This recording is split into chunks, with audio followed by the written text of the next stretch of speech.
नमस्कार Ayurveda solution PS channel रे आपण मानक स्वागत जनाउछि।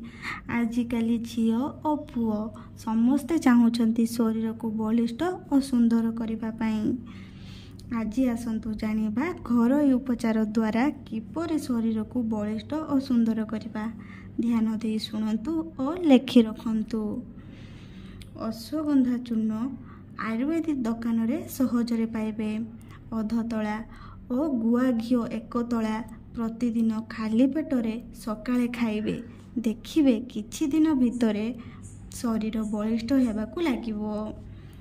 नचेत द्वितीय उपायटी बहुत सहज। ध्यान दे शुणु। धला चिता चूर्ण 6 ग्राम ओजनर 250 ml क्षीर सहित 2 मास खाइबे। देखिबे आपणक शरीर वज्रतुल्य बलिष्ठ हेबो। एही भिडियोटी भल लागिथिले लाइक शेयर एवं सब्सक्राइब करिवे। Thank you.